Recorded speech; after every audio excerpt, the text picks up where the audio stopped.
나보자. 본론라. 자, 학문 및 연구를 하는데 일체의 외부 간섭으로부터 자유로울 때 진리에 가장 잘 접근할 수 있다는 믿음은 오랫동안 이어져 왔다. 핵심은 뭐냐면 어떤 믿음이 있어. 믿음. 오랫동안 이어졌던 이 믿음, 바로 뭐는 학문 및 연구는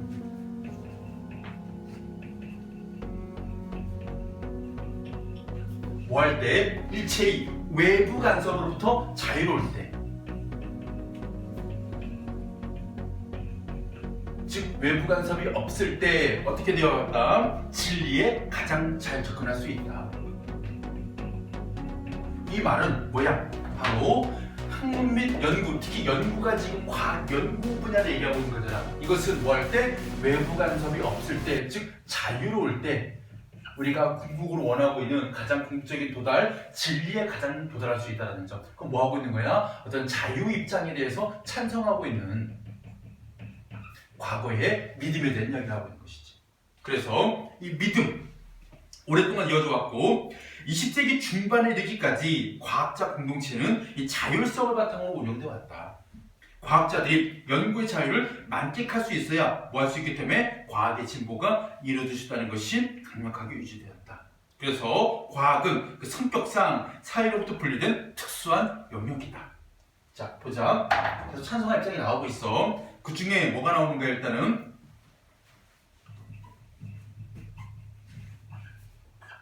자, 첫 번째가 아까 금방 정리했던 거, 과학자들의 연구의 자유를 만끽할 수 있어야, 즉 연구의 자유가 보장되어야 뭐 할 수 있고 우리 과학의 진보가 이루어질 수 있고,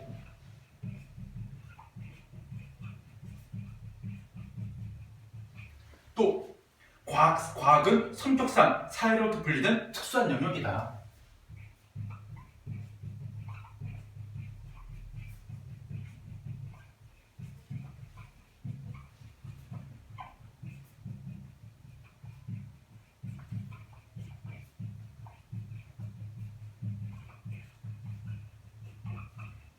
자, 이런 두 번째 주장이 있는데 잘 봐. 여기서 사회로부터 분리되어 있다라는 말은 뭐냐면 우리 사회라는 것 중에 뭐가 있는 거야? 아까 얘기했던 뭐 도덕도 있고 법률도 있고 여러 가지 문화 같은 게 존재한단 말이야. 쉽게 얘기하면 과학이라는 것은 우리가 그런 규제를 해야 될 법적이고 도덕적이고 정치적인 것으로부터 분리된 특수한 영역이니까 우리 사회가 안고 있는 법적, 도덕적, 정치적인 잣대를 가지고 과학을 들이대지 마라. 과학은 그것들과 다른 분야니까, 별개의 분야니까. 무슨 얘기인지 알겠지?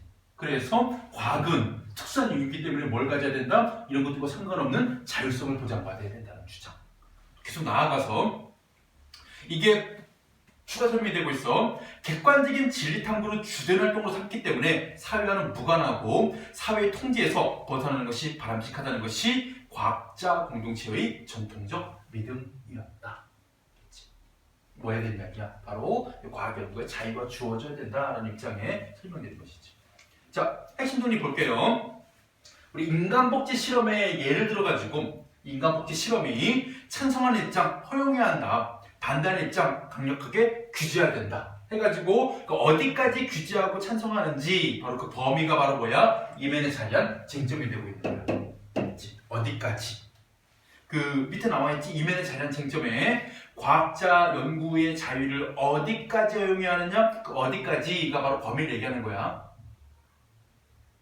두 번째, 배아복지 연구 관련해 상반된 두 입장의 주장과 근거, 우리 아까 정리했던 거지. 자, 연구의 자유를 보장해야 된다. 그래서 어떻게 해야 돼? 이 난치병을 치료할 수 있고 과학기술 경쟁력을 높일 수 있기 때문에 보장해야 돼. 반대로 규제해야 돼. 왜 규제해야 돼? 비도덕적인 행위를 수반하고 인간복지를 치료할 수 있으므로 규제해야 돼. 두 입장이 서로 충돌하고 있어. 이게 1번, 2번이 서론에 대한 이야기, 그리고 동그라미 3번이 본론 넘어와서 과학자 공동체에 뭐가 있었다? 전통적인 믿음이 있었다. 이 믿음, 어떤 믿음이었어? 바로 연구가 보장돼야 과학의 진보가 이루어진다라는, 그리고 사회로부터 분리된 특수한 영역이기 때문에 그 통제로부터 벗어나야 된다는 전통적인 믿음에 대한 근거들이 나오고 있는 것이지. 됐지? 그럼 뒤에 또 뭐가 나올까 그러면? 이런 찬성하는 전통적 믿음이 나왔다면 또 반대 입장이 나오는 거야. 그러니까 이거 뭐냐면 찬성과 반대 입장을 이 사람 지금 뭐 하고 있는 거야? 어느 한쪽의 입장을 가진 게 아니야 이분은. 두 측의 입장이 서로 첨예하게 되는 게 문제인 거야 이 사람은. 이게 문제인 거야. 어느 것 자체가 문제가 아니라. 그래서 어떻게 하면 이 두 측의 의견을 적절하게 조화를 이뤄가지고 연구 발전을 저해하지 않으면서 인간복제라는 그런 위험한 일이 초래되지 않을까. 그 방향으로 나가려다 보면 이 사람들의 의견도 들어보고 또 반대 의견도 또 들어보고 계속 반복적으로 들어보는 거야. 그러면서 방향을 제시해 주겠지. 그럼 우리 그를 어떻게 생각해야 돼?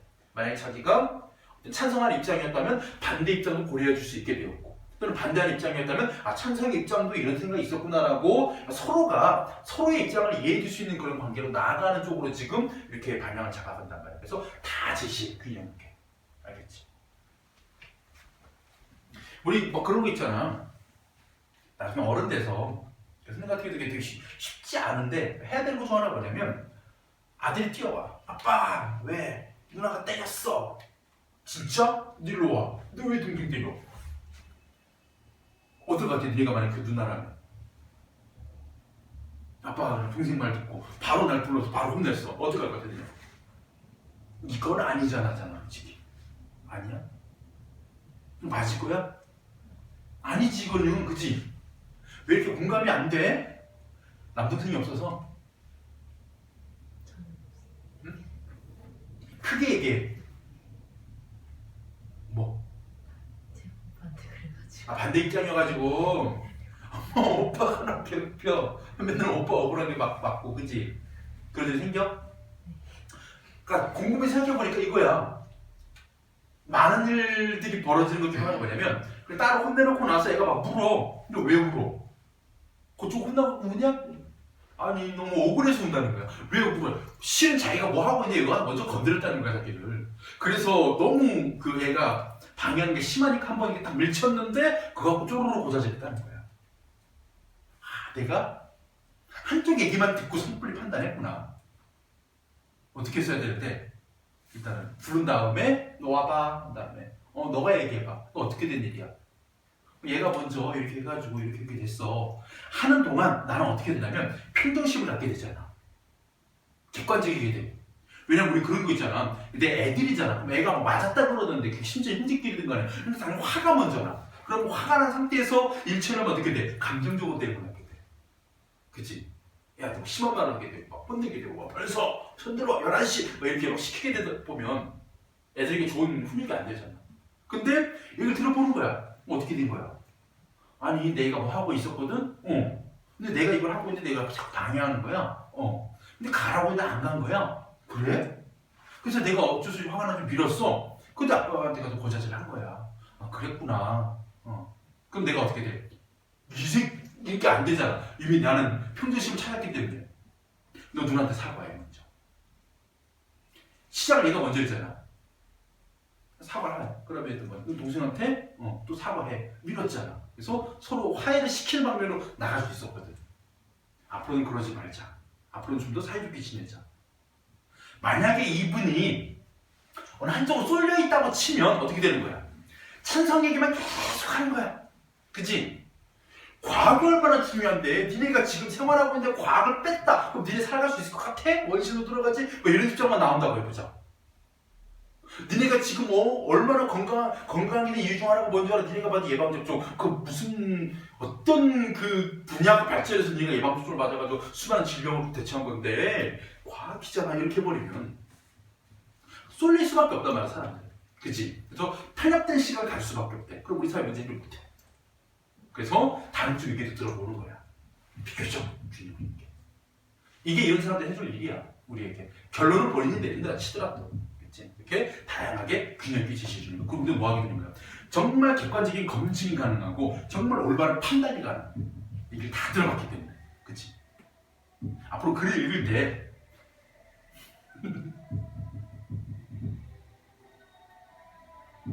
기호 몇 번이지? 이번 고3 투표하는 거 알지? 만 18세 생일 지나면. 그래서 수업반대 중에 몇 명이 이제 그 투표를 하게 됐더라고. 그래가지고 그 물어봤어. 야, 첫 선거인데 되게 설레겠다. 몰라요. 근데 잘. 왜냐면 그동안 TV를 통해서만 이게 그 후보자들, 왜냐면 그동안 막 그 우리 코로나 때문에 또 선거 운동이 시작된 지도 얼마 안 되기도 했고 애들 잘 모르는 거야. 그리고 이게 정책이 아직까지는 그래도 기존에는 성인들, 그러니까 대학생 이후에 성인을 대상으로 해서 투표권이 주어지다 보니까 현실적으로 학생들을 위한 그런 어떤 공약 대안을 제시한 후보가 별로 없었거든. 그러다 보니까 애들이 뭐 얘기 들어보면 무슨 뭐 제2공항 어쩌고 저쩌고, 그다음 제주도의 뭐 경제 발전을 위해서 어쩌고 저쩌고 다 이 얘기잖아. 필요하긴 한데 제가 어릴 때면 겪을 일인데 당장 우리가 지금 학교에서 이 입시에 치여가고 현실 속에서 그 얘기하는 사람이 지금 몇 없는 거야. 그래서 애들이 뭐 그나마 한 분이 뭐 그거 있다는데 그 어린이 치료비 연간 100만 원 상한제 설정해가지고 왜 어린애들 어릴 때 되게 막 아파가지고 오랫동안 치료를 요하는 병 같은 경우 되게 부모가 많은 치료를 부담하는 경우 있잖아. 뭐 TV에 나오잖아. 그런 좀 안타까운 친구들. 그런 어린이 어떤 치료비를 상한제를 설정하게 되면 아이들이 빨리 자기 병을 이겨내고 부모의 경제적 부담 없이 좀 건강하게 돌아올 수 있지 않을까? 한 정책 하나만 보인다는 거야, 애들이. 그러니까 이게 자기들을 신경 써주는 정책 그거 하나 보여가지고 그냥 찍을래요. 난 뭐라고 얘기 못해. 왜? 평등 선거고 비밀 선거고 그치? 부동 선거기. 선생님 지금 고민이야. 선생님은 정당주의가 아니고 그 능력주의이기 때문에 공약을 막 보는데 솔직히 그 공약 갖고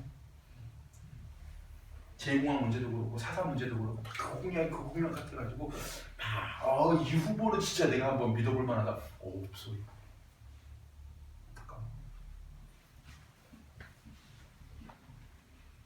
좀 더 가볼까? 이것만은 꼭 인간 복제 실험에 관한 논쟁의 이면에는 과학자 연구에 자유를 어디까지야? 자유를 어디까지 허용해야 하느냐 하는 쟁점이 자리하고 있다. 두 번째, 배아복제를 반대하는 입장에서는 그렇게 내려와야 되겠지. 여기 배아복제 연구가 인간 복제로 나아갈 수 있다라고 우려하고 있다. 이거 맞지? 이거 우려할 점이잖아. 5. 20세기 중반까지 여기 과학자 공동체는 전통적으로 과학은 사회의 통제를 받지 않아야 하는 사회로부터 분리된 특수한 영역이다 하기 때문에 X가 되겠지. 오케이? 자, 오른쪽에 두 문제를 풀어볼 건데 참고로 2번 문제 같은 경우는 너희들이 보기를 보면서 보기의 입장이라고 되잖아. 2번 문제에. 그럼 이 사람이 과학 연구에 대해서, 특히 과학 연구 자유에 대해서 찬성하는 입장일까 반대하는 입장일까를 먼저 찾아내고 옆에다 써두는 거야. 찬성인지 반대인지. 그런 다음에 선택지를 읽어가면서 그게 맞는 입장인지 아닌 입장인지 가리는 게 되게 중요해. 그래서 항상 우리가 문제를 볼 때 얘들아, 니들이 배우지 않은 새로운 내용을 제시하고 있는 그런 보기가 나오잖아. 항상 분석을 통해 가지고 어떤 측면, 방향, 입장을 먼저 찾아야 돼. 알겠지? 그래야만이 문제를 풀 때 빠른 시간에 풀 수 있는 거야. 자, 해보자. 1번, 2번 두 문제.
자, 풀어봅시다. 1번.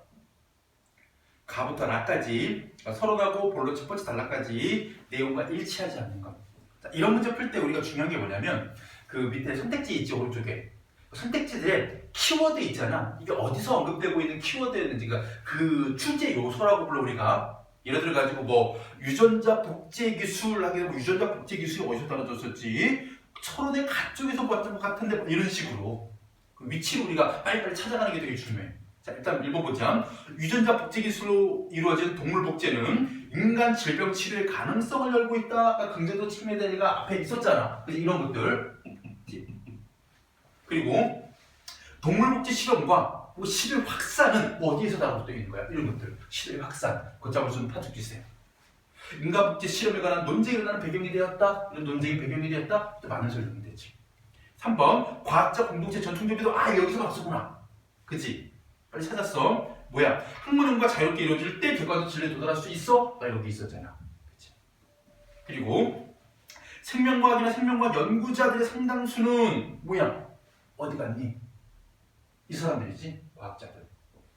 이 사람들은 뭐 해야 돼? 그 정부가 배아에 연구 자율성을 침해서는 안 된다고 주장한다. 다 맞아. 근데 5번 봐봐.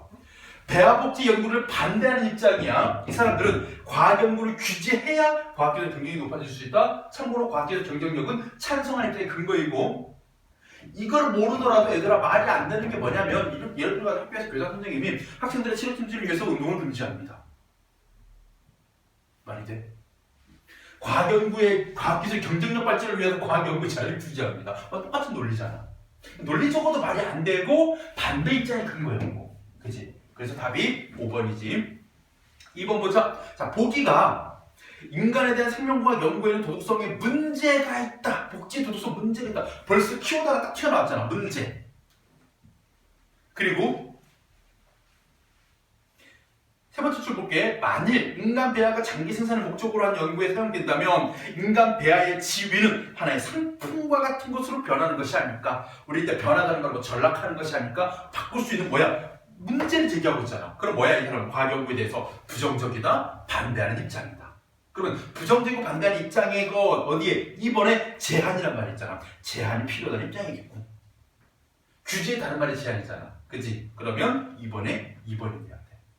나중에 우리가 이런 문제를 풀 때 얘들아, 지금처럼 시간이 충분하거나 내가 알고 있는 지문을 가지고 문제를 풀 때는 꼼꼼히 읽어서, 특히 문제의 가장 주도라고 찾아낼 때 꼼꼼히 읽어야 되잖아. 근데 가끔 이럴 때도 있어야 돼. 그러니까 내용이 되게 어려운 내용을 가지고 모의고사를 보거나 수능을 볼 때 시간이 촉박하잖아. 그때는 이런 훈련도 해야 돼. 뭐냐면 내가 2번쯤 읽었는데 얘는 확실히 내가 답이라고 판단되잖아. 나머지 선택지를 그냥 빠르게 스킵해버리는 훈련도 해야 돼. 그러니까 서술어에 있는 어휘 몇 개만 탁탁탁 찍고 아니 할 수 있는 훈련 있지. 답을 찾았으면 나머지 선택지도 똑같은 속도로 계속 마저 5번까지 다 읽는다, 모든 문제를. 그러면 발생하는 그 시간 소모가 생기거든. 3번도 안 봐봐서 선생님이 이게 와닿지 않는 건데, 그 모의고사 같은 경우에 이런 경우가 있어. 시간이 부족해서 다 풀지 못하고, 심지어는 뒤쪽에 그 문제를 내가 시간만 주어지면 맞출 수 있는 확률이 높았는데 라고 되게 힘들어하는 경우가 있거든. 그래서 애들한테 얘기했어. 너무 조급하게 생각하지 마라. 3년 동안 준비해서 수능 한 번만 잘 보면 돼. 그래서 일단은 정확하게 푸는 걸 먼저 하고, 그런 다음에 조금씩 훈련을 통해가지고 시간을 당기면 된다 했는데, 이게 또 안 되는 경우도 발생해. 왜냐면 뭐 여러 가지 요인이 있겠지만 선천적으로 후천적으로든 간에 읽는 속도가 느린 친구는 그게 안 당겨지더라고. 읽는 속도 자체가 느린 친구는 읽는 속도를 빨리 하는 게 정확하게 풀려는 그 중압감 때문에 생각보다 안 빨라지는 거야. 그 친구들은 어떻게 하냐면, 네가 정확하게 풀어서 답이라고 판단되는 답이 나오면 나머지 3번, 4, 5번 같은 경우에는 빠르게 그냥 단어들이 있지. 예를 들어가지고 3번 같은 게 봐요. 뭐 활성화라는 말, 4번 같은 경우에 뭐 도덕적인 문제를 일으킬 수 있다는 입장이군. 5번 같은 경우에 책임을 강화하는 점, 이런 말들 있지. 난 보고 그냥 넘겨버리고 훈련하는 게 차라리 나. 꼼꼼히 읽으면 발생하는 게 시간 소모 때문에. 핵심 요지는 뭐냐면 문제를 풀 때 여러 가지 어떤 상황을 예상을 해가지고 여러 가지 방법으로 문제 푸는 게 좀 다양한 방법을 활용하는 것도 훈련을 해봐야 돼. 자, 넘어가 볼게요. 62개.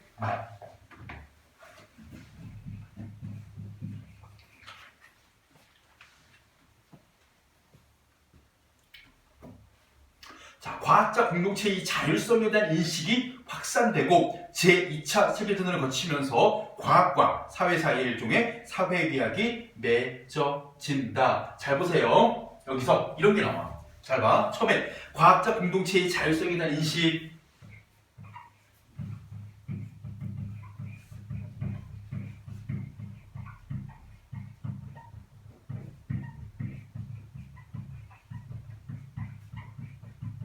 이 인식이 어떻게 되고 있어? 확산되면서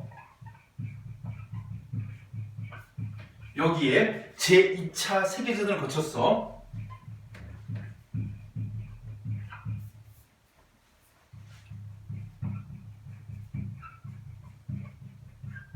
그런 다음에 뭐가 생기느냐? 과학과 사회 사이 일종의 사회 계약이 맺어진다.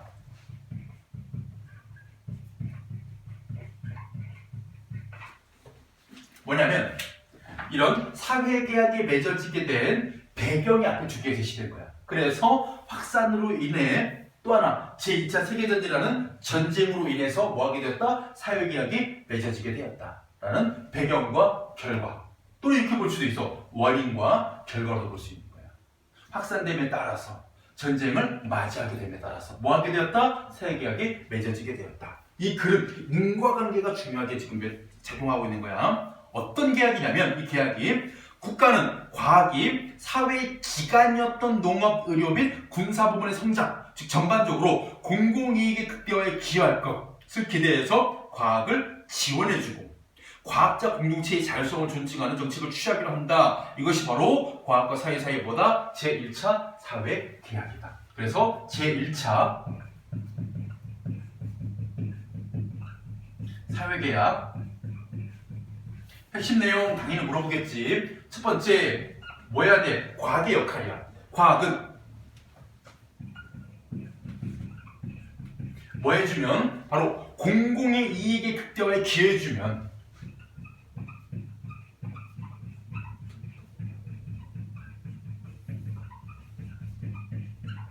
그러면 과학이 어떤 방법으로 공공이익을 극대화할 것이냐? 바로 국가의 기관 산업.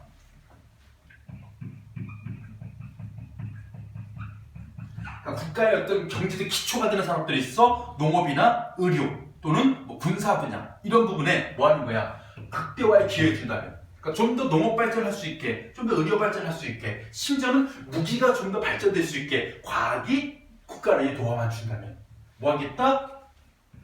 국가는 과학을 위해서 이걸 해주겠다. 뭐 해주겠다? 바로 지원을 해주고 자율성을 존중해주겠다.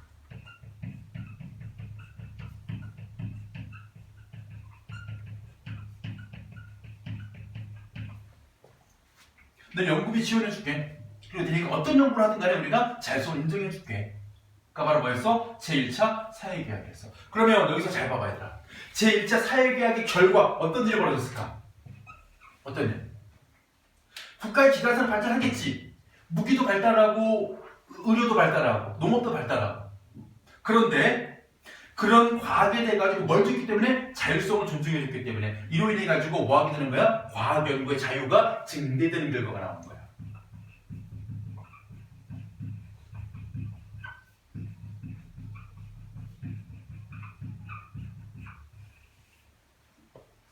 그리고 여기에서 하나만 선생님 또 예를 들어줄게. 뭐냐면 예전에 국가의 기관 산업 중에 농업이 있었죠. 농업.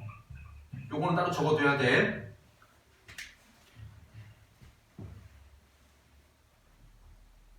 우리 농업의 발전이 한계 부딪힌 거야. 더 이상의 많은 식량 생산이 한계 부딪혔을 때 뭐하냐면 과학기술의 발전을 이용해가지고 바로 이걸 만든 거야. 유전자 변형 농작물. 바로 GMO.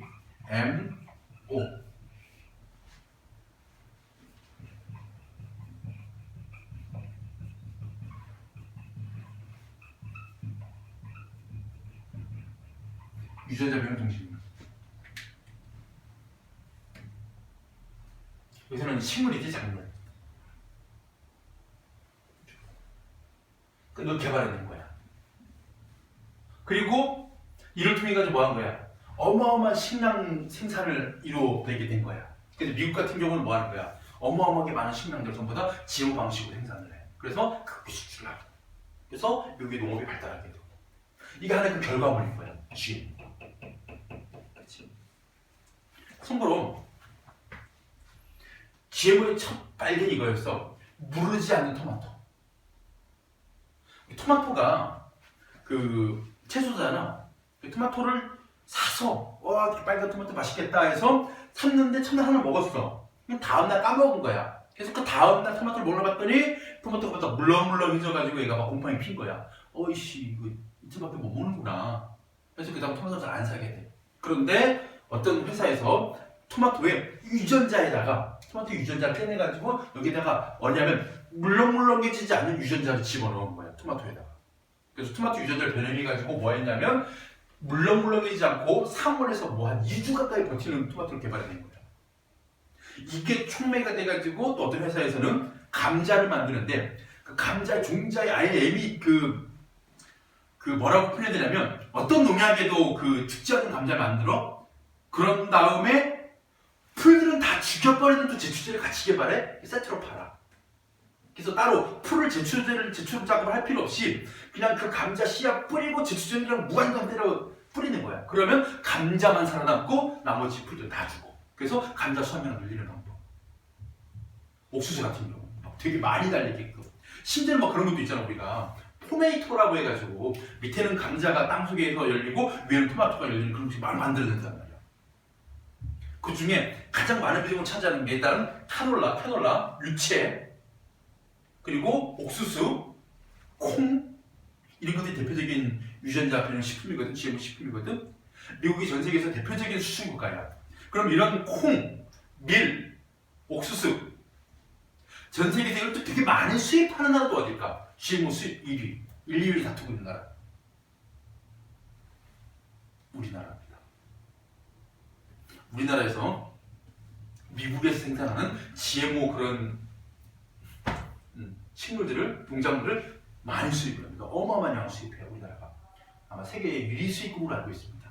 그 GMO 식품. 여러분들이 이제까지 먹었던 그러니까 대표적인 게 뭐냐면 미국산 콩으로 만든 두부, 콩나물, 된장, 식용유, 그리고 캐나다산 미국산으로 만든 그 카놀라유, 그리고 여러분들 그 캔옥수수 있지? 깡통에 돼가지고 설탕이 절여져 있는 거 다 수입, 그 원료로 만들어진 식품들입니다. 근데 중요한 건 뭐냐면 우리가 그 제품을 사면서 여기 GMO라는 표기가 단 하나도 안 돼 있거든. GMO 식품 함량 몇 퍼센트 표기 안 되잖아. 왠 줄 알아? 가공된 식품은 표기 의무에서 사라집니다. 원료에만 표기가 될 의무가 있어. 원료만. 그러니까 콩을 니네가 미국에서 콩을 바로 살 때는 콩 포대는 써 있어. 근데 그 콩을 가지고 국내에서 예를 들어 가지고 뭐 천정원이라든가 막 어디 막 그 회사 순창에서 그걸 가공해 버렸잖아. 된장으로. 두부로 만들어 버렸잖아. 콩나물로 만들어 버렸잖아. 그 다음부터는 표기 의무가 없어진대. 가공식품. 해표에서 식용유를 만들었어. 그럼 거기는 적을 의무가 없는 거야. GMO 표기. 이건 먹은 거야 여기까지네. 그래서 우리는 무사하더래. 혹시 나중에 내 후손들이 내가 먹은 GMO 식품으로 인해 가지고 유전자 어떤 돌연변이가 생겨가지고 뭐 건강상에 외형상에 문제가 발생하지 않을까 공포심에 젖어 있단 말이야. 그래서 예전 교과서에 요 자리에 그게 있었어. 이 이야기. GMO에 대해 가지고 위험성과 안정성에 대해 가지고 서로 뭐 상반된 견해를 제시한 이런 스타일의 그때 논설문이 요거. 여러분 선생님들이 한 4, 5년 전에 머릿속에서 가르쳤던 그 수업 내용이 요거였어. 유전자 변형 동식물. 요거를 찬성하는 입장과 반대하는 입장. 당연히 찬성하는 입장은 과학기술의 발전이 인간의 식량 문제를 해결해줬다. 반대하는 입장이 아니다. 우리는 식량이 부족하지 않다. 그 분배의 문제고 이걸로 인해 가지고 그렇게 우리의 어떤 건강이라든가 생명의 문제 이거는 우리가 걱정해야 된다. 라는 두 입장의 관리는 여기 똑같아. 인간 배아 복지와 관련돼가지고. 그래서 요거를 기억하면 돼. 국가기관산업 중에 뭐가 바로 농업 분야가 뭘 통해 가지고 이런 제1차 사회개혁을 통해 가지고 이런 게 만들어졌다는 점. 그래서 국가가 과학 연구를 규제하지 않고 오로지 뭐만 하겠다? 지원만 함으로써 야, 니네 공부를 익혀주면 얼마나 좋을까? 그 네가 대학을 어디를 가고 전공을 뭐라고 직업을 뭐 갖건 따지지 않고 그냥 돈만 주는 거야. 그지? 아빠 나 학원 다녀야 돼. 돈 줄게. 아빠 나 레슨 받아야 돼. 돈 줄게. 아빠 나 티 좀 사봐야 돼. 돈 줄게. 네가 마음껏 해봐. 네 인생이니까. 처럼 해준 거야. 근데 그런 애들이 이런 경우가 있어. 정말 생각 똑바로 하고 자기 인생에 대해서 정말 진지하게 성찰해서 부모님께서 이렇게 나한테 자유를 주고 부모님께서 나한테 이렇게 많은 지원을 해주시는 것에 대한 감사함을 느끼면서 절대 배신하지 말고 상처 주지 말고 보답해야지 라는 마음으로 정말 올바른 방향으로 크는 애도 있을 수 있어. 그치? 근데 어떤 애들도 있을까? 이것 봐라. 내 마음대로 하라고 오해하는 거야. 내가 어떤 행동을 해도 터치하지 않겠다라고 하시네. 돈을 계속 주시네. 아니면 이런 데를 예를 들면 유학을 보냈다고 하자. 해외 유학을 보냈다고 진짜. 조교학을 보낸 거야, 애가 어릴 때부터. 근데 애가 뭐해? 부모하고 떨어져 살면서 물론 기숙사생활을 하겠지만 돈을 계속 주시는 거야. 내가 공부하는데 터치가 없어. 그럼 뭐 하는 거야, 애들이? 잘못된 길을 빠져들 수도 있는 거야. 그래서 옛날에 조교학 잘못 간 애들 그 외국 가서 마약 빼고 들어가고 이런 데들 있었거든. 그 외에 얼마 전에 국회 출신의 홍머시기의 딸이 여기서 들어오다가 마약 일반에 빼고 잡힌 이야기도 있고. 안 들어갔어. 홍준표 아니야. 그 사람 딸. 홍정욱이라고. 홍정욱 씨가 내가 남궁원이라는 영화 배우 하니까 아들이야. 아빠와 아들 성 달라요. 아버지 4명이야. 그래서 홍정욱 씨가 하버드 출신이거든. 똑똑하고 잘생겼어. 이 사람이 국회의원을 하고까지 괜찮았지. 근데 딸을 이제 유학 보낸 거야. 자기도 유학하니까. 유학 보냈는데 보니까 얘가 공부만 하고 들어온 게 아니라 뭘 또 배우고 왔네? 그걸 또 갖고 들어왔네? 그래서 잡힌 거지. 하는 거. 과학도 그럴 수 있다. 하는 걱정을 해야 되는 거지, 지금. 그렇지. 자, 그래서 제1차 사회계약 후에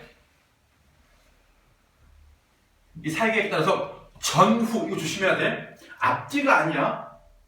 전후는 전쟁 후란 뜻이야. 전후.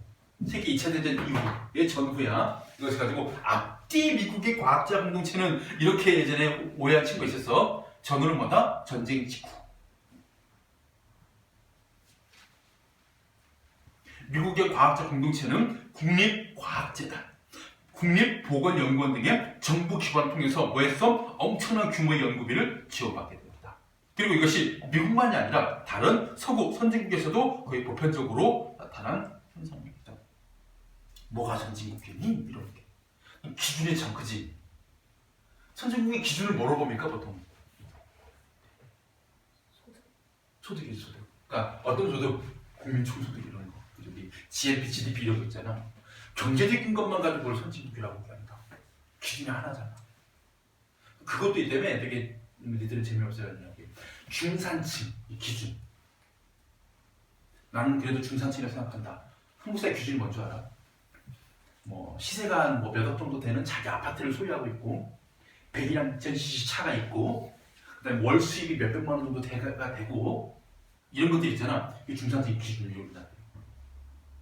다 경제적인 수준이지. 근데 좀 진짜 괜찮다고 하는 나라들처럼 북유럽의 어떤 국가들이라든가 일부 좀 생각 있는 나라 같은 경우에는 중산층 기준이 뭐냐면 경제 기준이 거의 없어. 일주일에 한 2번 정도의 책을 읽고 한 달에 한 2번 정도 오페라 공연을 가며 가족들과 캠핑 또는 여행을 몇 달에 한 번 정도는 가는 그런 가정을 중산층 가정이라고 하는데 다르지. 기준 하나만 가지고 거기는 선진국, 우리 후진국이야? 꼭 그런 것도 아니야. 알겠지? 우리가 세계 10위까지 드는 경제대국, 우리 그럼 선진국이야? 그런 것도 아니야. 어떤 부분 우리가 되게 후진적인 것도 많아. 아직도 우리는 뭐하고 있어? 사람들 사이에 지역감도 남아있고, 그치? 왜 경상도분 자도 아직도 싸우시거든? 웹상에 봐봐. 대구에서 코로나 그거 많이 확진자 나온다고 해가지고 또 이제 막 전라도 분들이 역시 니네는 말에 이렇게 공격을 하고 또 이제 예를 들어가지고 호남권에서 무슨 일이 벌어지면 또 이쪽 애들이 뭐라고 또 이제 놀리고 이런 것들. 아직도 이게 우리가 사라지지 않는 되게 뭐라고 표현드냐면 부끄러운 거고. 또 이것도 있어. 그 라떼는 말이야 하는 그 요즘 유행어 있잖아. 라떼는 말이야라고 말하는 사람들 우리가 뭐라고 부르냐? 꼰대라고 불러, 꼰대. 한국 사람 아주 꼰대 문화가 있어. 어른이 얘기하는데 말이야, 막 이런 거 있지? 라떼는 말이야, 이런 거 생각도 못했어, 이런 것들. 어른이 밥숟갈 뭐 들기도 전에부터 뭐 조언을 하는데 말이야, 뭐 선배의 어떤 조언을 잘 새겨 들어가지고 말이야, 뭐 이런 얘기들 하잖아. 물론 우리가 오랫동안 이제 그 동방예의지구 살아다 보니까 그런 것도 있고 옳아 보이잖아. 옳은 것도 있지만 아닌 것도 있단 말이야.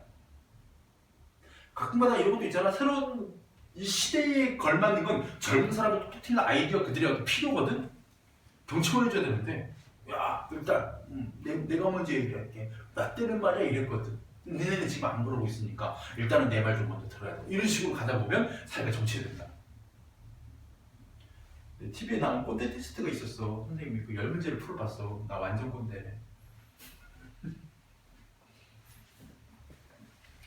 어디 들어가거나 뭔가를 하거나 할 때 가장 먼저 어른을 먼저 배려해야 된다라는 마음이 항상 마음에 있다. 꼰대를.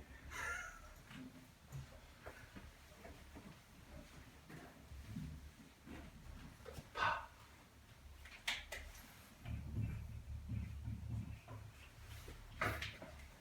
대부분의 나라에서는 학문 및 연구의 자유를 헌법으로 인정하고 있으며, 자 여기는 뭐야? 헌법 보장까지 나왔네 이제.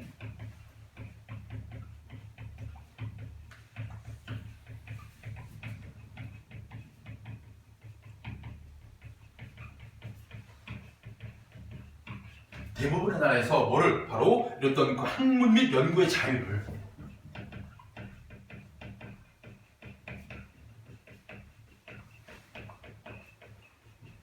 뭐하고 있다? 헌법으로 보장하고 있다. 자 여기에서 하나만 기존에 계속 지금 찬성하는 입장의 주장들이지, 맞지? 자유를 보장해야 된다. 자유를 보장받아야 뭐 할 수 있다. 그로 인해 가지고 절차 사유익도 변경됐다 하는 데서 갑자기 과학연구의 자유는 헌법으로 보장돼 있다 이런 말 나왔지. 근데 이 말하고 이 주장하고 앞에 제기했던 어떤 내용하고 충돌하는 게 하나 있어. 그거 참 찾아보자. 내가 찾아줄게. 잘 봐. 헌법은 뭐야? 법이야. 법은 뭐야? 너는 법이라는 과목이 있다고 치면 이거를 국어 영역에서 다룰까, 영어 영역에서 다룰까, 수학 영역에서 다룰까, 과학 탐구에서 다룰까, 사회 탐구에서 다룰까? 법률. 사회지, 사회. 그래서 예전에 우리가 뭐 법과 정치 가지고 사회 과목이었단 말이야, 법이. 혹은 만약에 우리가 독서 지문이 있다고 치자, 모의고사에서. 법률이 나오면 과학 지문이야, 인문 지문이야, 기술 지문이야? 사회 지문이잖아. 근데 얘네 아까 뭐라고 얘기했어? 과학은, 잘 봐. 과학은 뭐라 그랬어? 특수한 영역이다. 어디로 또 분리돼? 사회로부터 분리된 특수한 영역이라고 지네가 얘기해놓고, 쉽게 말하면 과학은 사회로부터 분리됐으니까 사회적 통제를 받을 필요가 없는 분야다라고 주장했었지 예전에. 저수들 믿으면. 그래놓고 이제 뭐야? 그래서 사회 법이 우리를 보장해줬네. 뭐가 나다고 얘기해놓고. 뭐 큰 건 아닌데, 그치? 이런 것도 조금 눈여겨봐주긴 해야 돼. 알겠지? 약간의 모순된 부분. 선생님들 중에 이 글을 되게 깊이 있게 읽고 분석하시는 선생님들은 이런 거 발견해내신단 말이야. 분명 분리됐다고 얘기했는데 헌법을 보장한다고 얘기하는 것은 서로 모순되는 그런 자가당착이구나 라고 볼 수도 있거든.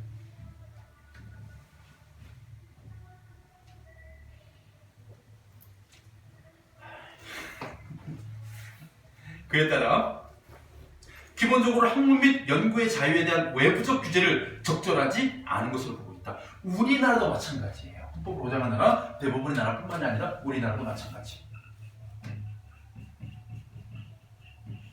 자, 우리나라 어떻게 보장하고 있습니까? 바로 헌법 제22조 1항입니다.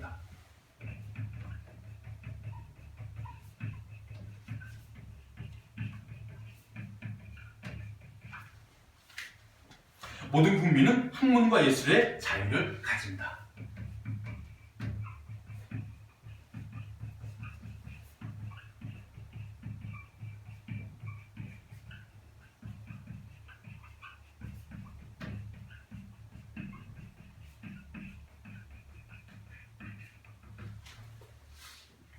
야, 예술의 자유가 있는데 응? 금지곡이다 뭐다 막 잡아갔잖아. 잡아간 게 아니라 그 막 못하게 했잖아. 사람들 못하게. 이때 이거예요. 학문 연구에 뭐를 가진다? 자유를 가진다. 누굴? 모든 국민이야. 그러니까 모든 국민에게 적용된다는 게 무슨 얘기야? 평등권이라는 얘기지. 그러니까 어떤 사람들은 되고 어떤 사람들은 안 되고 예를 들어가지고 사회학자들은 되고 과학자는 안 되고 이게 아니라 모두에게 평등하게 적용되는 법이란 말이야. 그치? 누구든 막. 그래서 학문의 자유를 헌법에 뭐한? 근거한 기본권으로 보장하고 있다.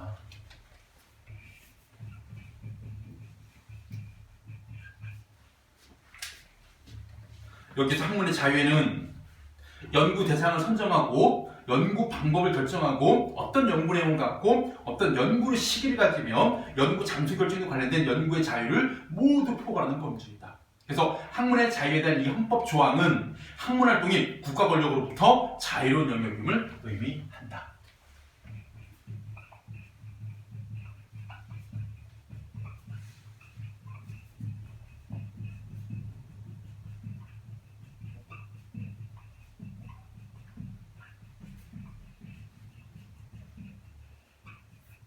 그럼 니네가 말하고 있는 이 사회로부터 분리됐다는 것은 뭐에만 이 정치적이라는 이런 권력에만 분리되어 있고 법적인 보장을 받고 있고 되겠지. 그래서 어디로부터? 국가 권력으로부터 뭐하다? 과학 연구는 자유로워야 된다. 왜냐하면 앞에 얘기 나왔잖아. 국가 권력이 다른 말 중에 정부란 말이 있었거든. 정부가 규제하는 것은 자유를 침해하는 거다.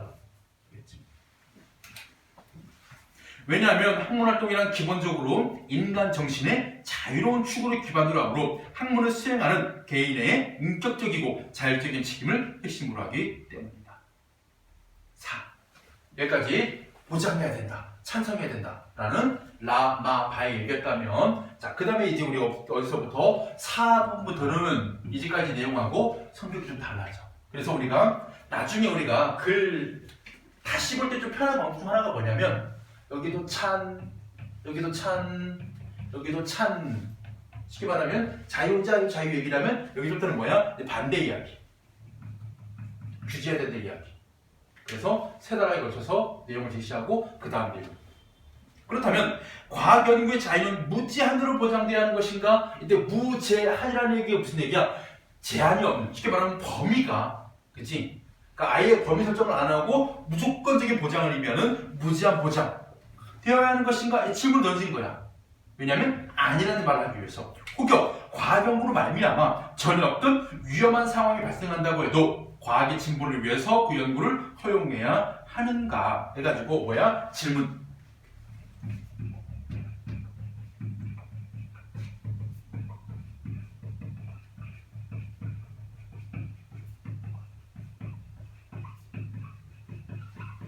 과학 연구의 허용 범위에 대한 질문을 던지잖아. 그래서 여기서 질문을 하고 그 뒤에 뭐가 나오냐면 답변이 나와. 어떤 답변을 해주느냐? 바로 법학자들의 답변이 나오거든. 그래서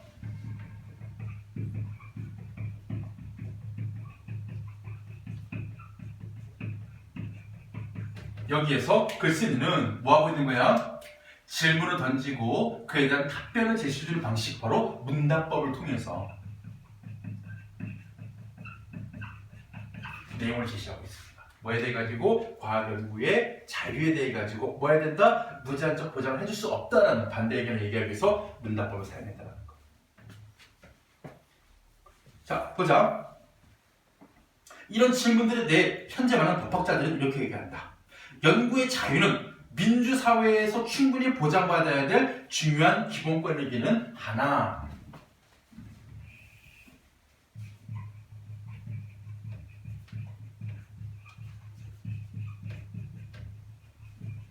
연구의 자유는 기본권이긴 하다. 이건 인정한다. 그렇다고 연구의 자유가 무제한으로 보장될 수는 없는 것이다.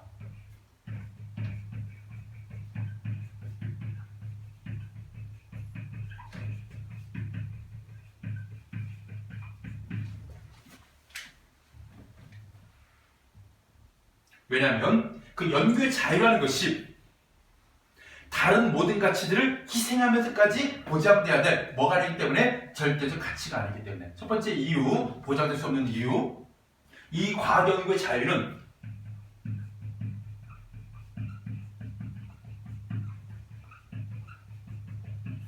다른 가치를 희생하면서까지 보장돼야 될 그런 건 아니기 때문에 절대적 가치가 아니기 때문에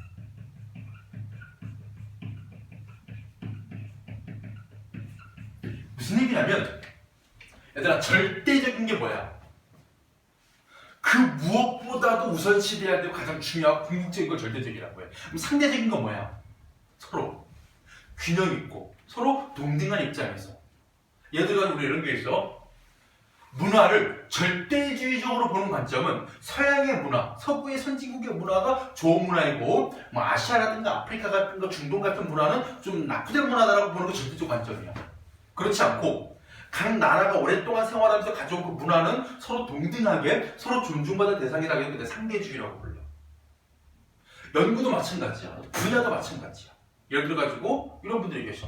야, 우리가 살아가는데 말이야, 뭐 인문학, 도덕, 윤리 다 필요 없어. 그런 거 말로만 떠들고 말이야. 그런 건 전부 다 사람들 돈 벌게도 안 하고 말이야. 이런 식으로 다 버리고 오로지 과학만 연구해야 돼. 그게 우리가 편하게 살거든. 뭐 한 거야? 과학을 절대적으로 본 관점이야. 근데 우리나라가 진정 발전된 나라가 되려면 어떻게 된다? 과학도 발전해야 되지만 그에 못지않게 문화도 발전되고 예술도 발전되고 도덕도 발전되고 모든 분야에서 골고루 발전된 것이 진정한 발전된 상대적 관점이거든. 쉽게 말하면 과학 연구를 무제한적으로 보장해주자고 이렇게 된 일이 생기는 거야. 무제한이란 말이 무서운 게 뭐냐면 내가 무슨 짓을 해도 니네는 터치하지 않은 거지? 사람 좀 죽여볼게 우리가. 실험을 인간으로 해볼게. 신약 개발할 건데 이번에 뭐 백신 개발할 건데 뭐 BCG 가지고 한번 효능이나 한번 해볼게. 그래서 뭐 동물 실험 가지고는 일단은 뭐 우리가 확신하지 못하니까 사람 하나 데려다가 주사 맞아봐. 죽을 수도 있거든. 평생 아예 할 수도 있는 거. 잘못 맞아가지고. 그치? 그럼 얘는 뭐 하는 거야? 인간의 존엄성, 생명 이런 거에 대해 뭐 하는 거야? 박탈당하는 거잖아. 다른 가치가 희생되는 거야. 절대적인 보장을 해주면, 무조건적인 보장을 해주면. 그런 측면에서 무제한이라는 보장, 무제한이 뭐야? 범위 얘기하고 있는 거야. 범위. 무제한적 보장은 안 된다. 뭐 해야 된다? 범위를 정해야 된다지. 그래서 어떻게 된다? 이 연구 자유는 뭐가 있어야 돼? 보장 범위가 설정돼야 된다. 그게 뭐야 바로? 어떤 한도 내에서 연구 자유도 생명. 자, 이거 나중에 물어볼 거야 아마 선생님들이. 키워드야 신체 그리고 자기결정권.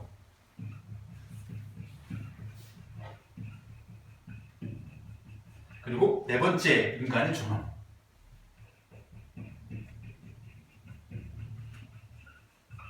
이 네 가지 기준에 위배되지 않는 한도 내에서. 무슨 얘기야? 과학연구 자유가 어떤 사람의 생명을 침해하면, 신체를 침해하는 게 뭐야? 몸을 다치게 하거나 몸을 상하게 하는 거겠지? 여기가 과학연구의 결과물로 내가 희생양이 돼가지고 끌려갔어. 그래가지고 거기에서 이번에 특수 보장식 만들었나 딱 해보세요. 근데 바로 돌아가 버린 거야. 그 다음에 이렇게 다니는 거야. 이것도 내 신체를 침해한 거지. 또 이런 경우도 있는 거야. 자기결정권. 안 할래요. 그런 거 어디 있습니까? 국가가 보장해준 무제한적으로 권리를. 오세요 해가지고 나한테 막 그러면서 주사 넣었어. 그지? 그리고 그로 인해 가지고 뭐 하게 되는 거야? 내 존엄성가 훼손당하는 거야. 그 안에 내가 막 꽁꽁 묶여가지고 그냥. 그지? 말 그대로 실험 대상이 돼버리게 되면 이 네 가지가 침해당하는 것이지. 이런 것들을 침해하면서까지는 보장해주지 않겠다. 어디까지 허용해줄 거냐? 니네가 이 네 가지를 터치하지 않으면 그때는 허용해주마. 오케이? 범위가 설정된 거야. 그래서 이 범위가 법학자들이 얘기하는 범위가 뭐가 되는 거야? 얘들의 주장의 핵심이 되는 거야. 과학연구 자유 박탈하는 게 아니다. 보장을 해주겠다. 법에서 얘기했으니까 대신에 이것을 침해하지 않는 범위 내에서만 허용을 해주겠다. 무제한적 보장이 아니라. 알겠지? 이 말을 되게 조심해서 읽어야 돼. 과학연구의 자유를 규제하겠다가 아니야. 무제한으로 보장하지 않겠다. 이거 말 잘 이해해야 돼. 알겠지? 뒤집어지면 이상하게 보게 되거든. 자, 넘어가기 전에 핵심 정리. 제1차 사회계약이야. 바로 과학자 공동체의 자율성에 대한 인식이 확산되고 제2차 세계대전을 거친다라는 사회적 역사적 배경, 배경이자 뭐 때문에 영향이자 원인 때문에 어떤 결과가 발생해서 제1차 사회계약이 발생하게 된 거야. 그 내용이 뭐야? 바로 공공이익이 극대화에 기여할 것을 기대해서 뭐 해주겠다? 너희들한테 지원을 해주겠다. 규제하지 않겠다. 자율성을 존중해주겠다. 알겠지? 그 기관사람에 뭐가 있었을까? 농업, 의료, 군사. 군사하면 이거야. 너네 막 해. 우리가 전쟁에 승리할 방법. 너네 핵 만들어. 이거. 먼저 다 만들어. 돈 줄게. 그치? 우리나라 국방력만 쓰실 수 있다면. 이런 식으로 핵도 만들어줘. 자, 그 다음에 2번 보자. 참고 제2차 세계대전 이후에 이런 게 생긴 군사가 들어간 이유가 뭘까? 2차 세계대전 중 핵을 개발해내잖아. 어디에서? 미국에서. 그래서 핵을 만들잖아. 3발을 만들어. 한 발은 실험용으로 썼어. 2발은 어디다 썼어? 일본에 가져갔을 거야. 히로시마, 나가사키. 그때 미국의 생각은 뭐야? 미국이라는 그 정부의 생각은 뭐야? 이야, 이거 뉴클리어 갖고 있으면 짝 먹는구나. 일본이라는 나라가 진주만 공습도 하고 계속 버텼잖아. 와, 2방이 끝나네?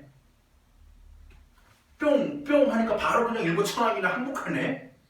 와, 이거 좋네. 나 잘못된 생각을 한 거지. 그 다음부터 미국이 계속 이런 무기 개발. 현재 미국이 갖고 있는 그 무기들 있잖아요. 기상천외한 거 많아요.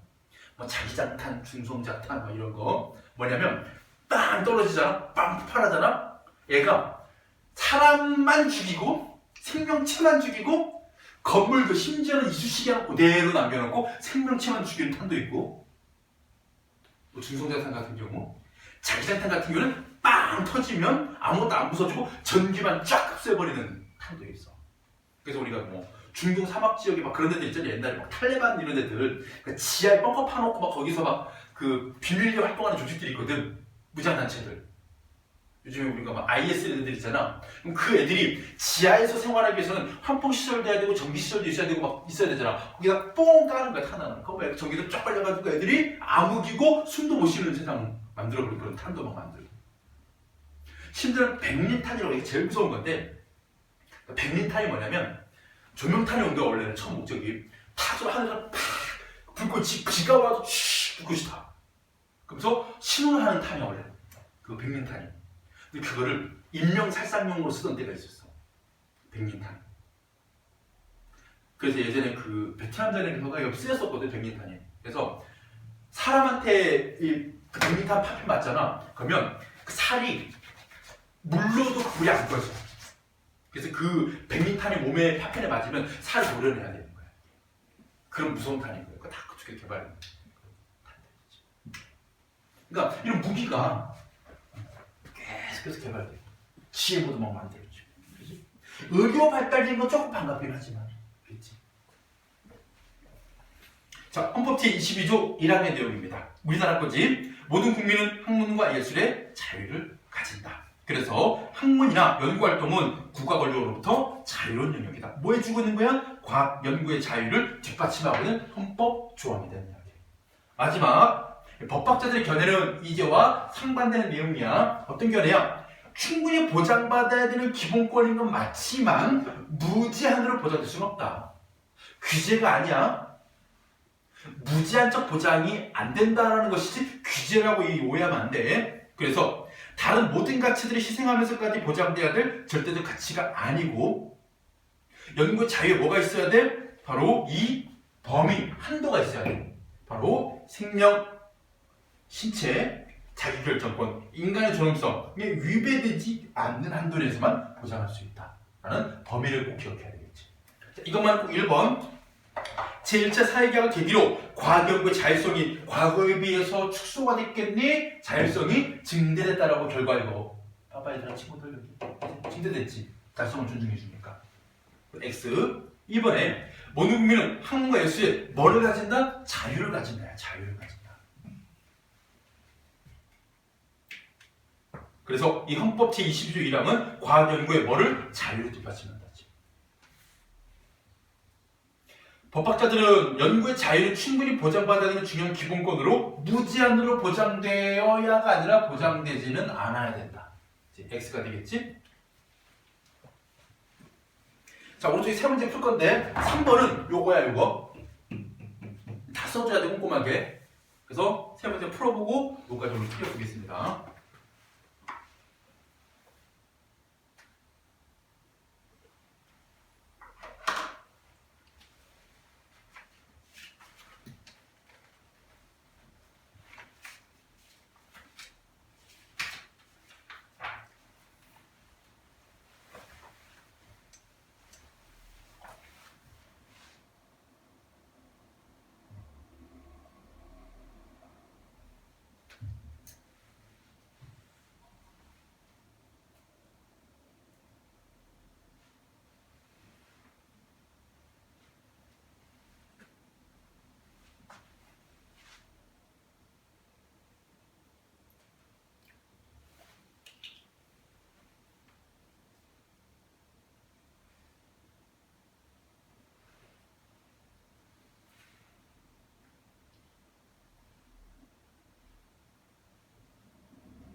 얘들아, 말 만드는 게 어려워. 잘 봐. 한번 과학 연구가 인간의 생명, 신체의 자기결정권, 인간의 존엄, 요거 네 가지 조건을 위배하는 경우에는 과학 연구의 자유가 제한될 수 있다고 본다.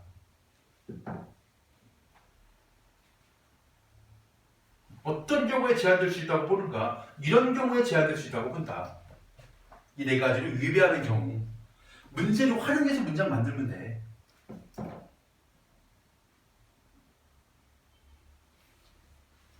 알겠지? 너희들이 생각하는 건 3번이 좀 어렵다고 생각했지만 문제는 너희들은 1번, 2번에 틀린 문제들이 있다는 거. 잘 봐. 1번 잘 봐, 얘들아. 정말 잘 봐. 제1차 사회계약의 배경, 이게 뭐야? 1번, 2번이 배경이지. 1번 문제 없어. 2번 봐봐. 제1차 사회계약의 주요 내용. 이거 주요 내용이잖아. 과학이 국가의 공공이익의 극대화에 기여해주면 국가는 지원만 하고 자율성 존중해주겠다. 이게 주요 내용이잖아. 됐지? 3번 가봐. 학문이 자유에 관한 헌법 조항의 의미 뭐냐? 이거 나와 있잖아. 기본권을 보장한 이유도 나와 있고. 근데 4번 봐봐. 너희 말을 오해했어. 과학 연구의 자유에 관한 법학자들의 상반되냐? 얘네끼리 갈렸니?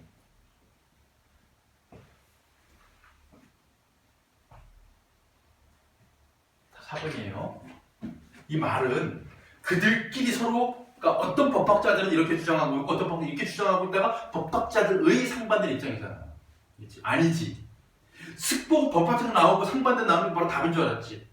이거 조심해야 돼. 2번은 더더욱. 잘 봐, 2번. 그럼 이렇게 생각해봐. 헌법 22조 1항에서 자유를 보장해줬어. 그러면 이와 같은 생각은 과학연구의 제한 없는 자유를 주장하는 것으로 이어질 수 있다. 그럼 이 입장에서 보면 과학연구에 대한 규제는 불가능하다가 아니라 어떤 방식으로 규제가 이루어져야 된다? 사회적 책임에 따른 자기 규제 방식. 5번으로 가야 돼요. 5번. 왜 그러냐면 외적인 규제를 안 하겠다는 얘기는 뭐냐면 그 과학자들의 내적인 규제 양심을 믿는 거야.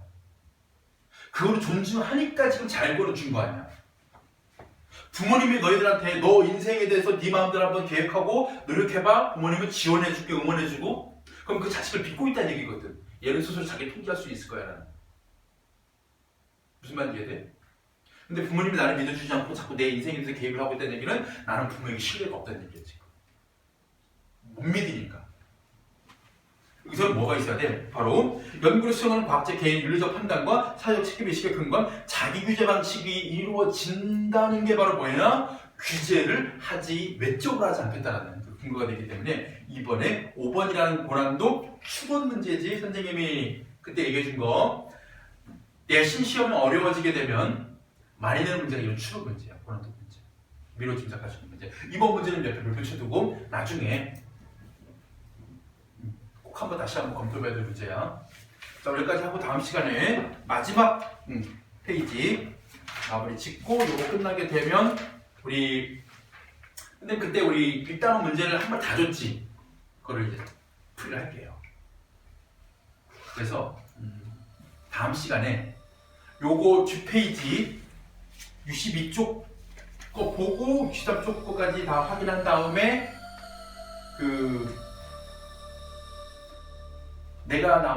당신이 나무를 더 사랑하는 까닭 그거 문제 먼저 풀이 먼저 하겠습니다. 그거 먼저 풀어오시면